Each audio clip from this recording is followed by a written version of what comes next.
Nah, dari sekilas data itu sudah sangat jelas bahwa sebenarnya di balik kampanye anti rokok dan orang yang terbius untuk mengharamkan rokok, itu ada sebenarnya ada intrik ekonomi kapitalis global yang diselundupkan dan disembunyikan secara halus-halus sehingga banyak orang nggak menyadari itu.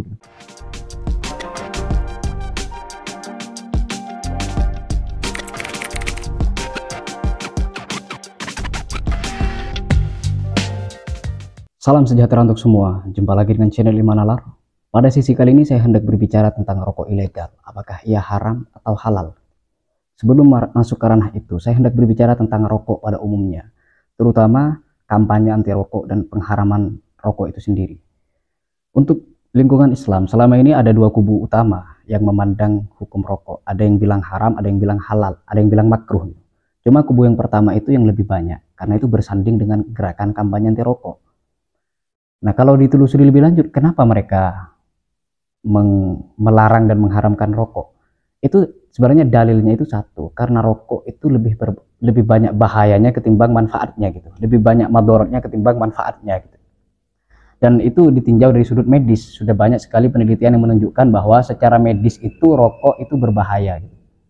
Nah, terkait hal ini, saya hendak menguji dalil itu sendiri. Jika madorotnya lebih banyak ketimbang manfaatnya, sehingga kemudian rokok diharamkan, dikampanyekan untuk dilarang dan berhenti, sebenarnya ada banyak sekali hal-hal selain rokok yang justru cocok sekali diterapkan dalil ini ke hal itu.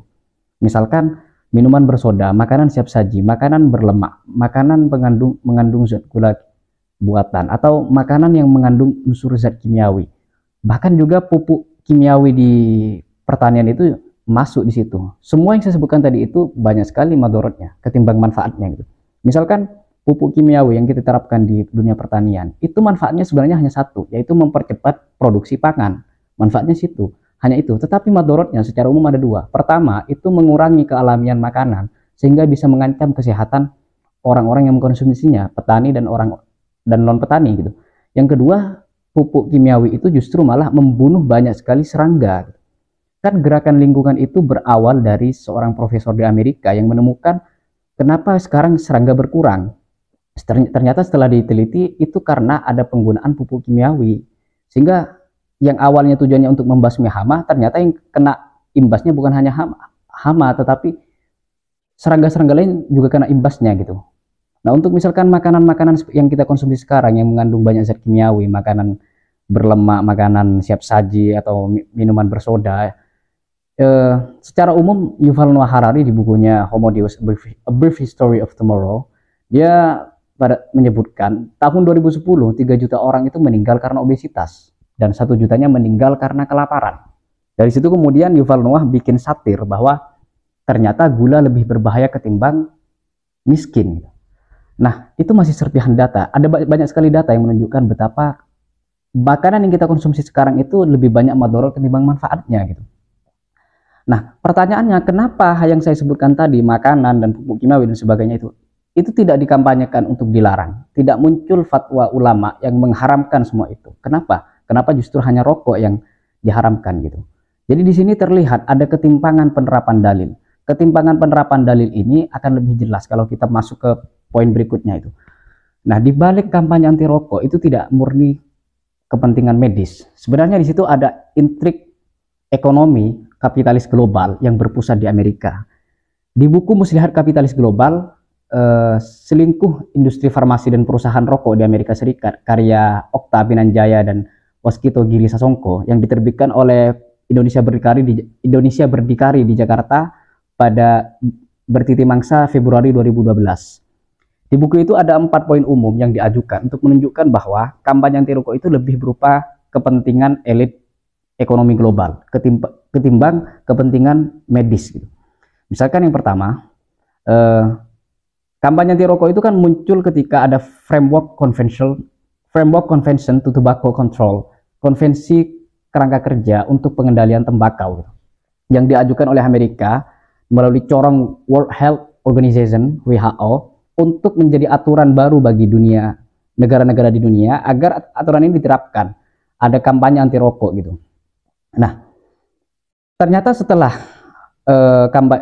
aturan itu diterapkan, malah konsumen rokok melonjak jauh gitu. Ini terlihat ada semacam, kalau kita tinjau secara psikologis, rokok yang awalnya sudah menjadi candu masyarakat, ketika dilarang itu akan menimbulkan reaksi yang ekstrim. Reaksi pertama, fanatik anti rokok. Reaksi yang kedua, fanatik untuk semakin merokok gitu. Karena sudah terlanjur nyaman, sudah terlanjur candu, malah dilarang. Tetapi ini mungkin kurang terlalu kuat diperhitungkan. Poin berikutnya yang penting kita perhitungkan, Amerika yang justru mempropagandakan pertama kali FCTC itu sendiri, pengendalian tembakau, justru negara ini tidak menerapkan FCTC itu sendiri dengan alasan kepentingan nasional. Rokok itu sendiri merupakan perusahaan menyuplai pendapatan ekonomi yang cukup besar di Amerika. Jadi atas nama kepentingan nasional, maka kemudian berlaku korbankan tetangga sendiri gitu. Jadi menurut Amerika, kampanye anti rokok itu adalah program internasional, bukan program nasionalnya. Dan di sini kan semakin jelas itu, ada semacam keterbelahan antara idealita dan realita. Idealitanya itu kurangi rokok. Realitanya justru di Amerika, idealita itu nggak diterapkan gitu. Nah, pada saat yang sama, poin berikutnya, perusahaan Philip Morris di Amerika, pasca penerapan FCTC di seluruh dunia, justru menganeksasi, mengambil alih beberapa perusahaan rokok nasional. Misalkan PT Sampurna Tobacco, PT Sampurna di Indonesia, kemudian Compagnia Colombiana de Tabacosa, yang disingkat Cal Tobacco di Kolombia juga diambil alih oleh PT Philip Morris. Kemudian PT Philip Morris juga membeli 50% lebih saham di Lakson Tobacco yang berlokasi di Pakistan itu. Bahkan dari pembelian itu kemudian Philip Morris menguasai 98% saham di Lakson Tobacco. Juga ada perjanjian antara industri rokok raksasa di Jepang, industri rokok raksasa bernama Japan Tobacco, dengan industri farmasi Johnson & Johnson gitu. Dengan tujuan berbagi keuntungan dari senyawa baru yang ditemukan dari nikotin. Makanya ada buku Nicotine War karya Hamilton yang menunjukkan bahwa ternyata di balik kampanye anti rokok itu ada persaingan sekaligus kerjasama antara industri farmasi dan industri rokok untuk sama-sama menikmati nikotin sebagai bahan untuk industri, bahan untuk keuntungan kapitalisme ya, di ekonomi gitu. Nah, pada saat yang sama dengan munculnya kampanye anti rokok, yang diserang itu bukan hanya rokok-rokok yang ada di dunia, terutama di rokok-rokok di dunia ketiga, tetapi juga muncul semacam gejala iatrogenesis, ketergantungan pada dunia medis yang ditentukan oleh para dokter, di mana dokter ini sudah tergabung dalam kedokteran modern, di mana kedokteran modern itu kan mengakui bahwa hanya dirinya yang absah menjadi sumber kebenaran tentang kesehatan, sedangkan sumber-sumber tradisional seperti pijat, akupuntur, intinya pengobatan tradisional itu tersingkirkan gitu. Jadi terlihat di sini dengan adanya kampanye anti rokok dan bersamaan dengan adanya selundupan kepentingan industri farmasi di situ, yang diserang bukan hanya rokok, yang rokok nasional, tetapi juga teknik pengobatan tradisional juga diserang gitu. Kemudian yang keempat, selama penerapan FCTC di seluruh dunia, justru di Amerika subsidi terhadap tembakau itu sangat besar. Selama 2005 sampai 2009 itu subsidinya sebesar 994 juta US dollar gitu. Lain lagi misalkan kalau ditelusuri, di balik kampanye anti rokok itu ada tiga, kalau di Amerika itu kan diwakili oleh Johns Hopkins University, Universitas Johns Hopkins, yang juga bergerak untuk riset tentang bahaya rokok dan sebagainya itu, atau medis pada umumnya.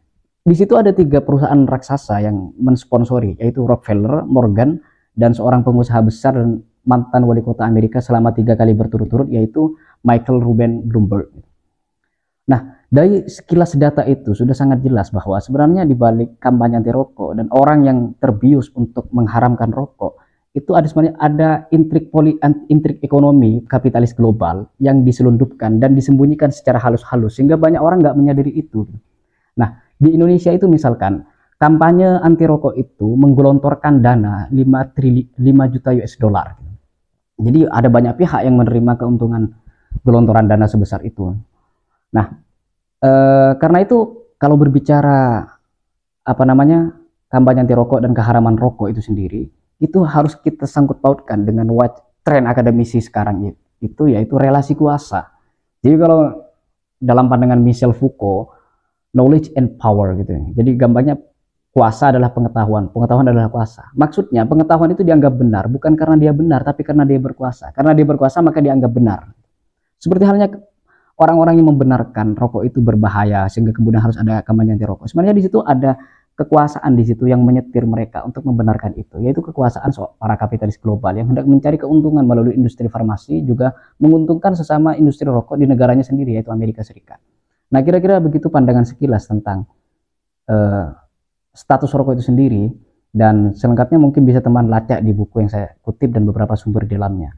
Terima kasih, semoga berguna. Kita lanjutkan di isi mendatang tentang rokok ilegal itu sendiri. Akhir kata, salam iman dan nalar.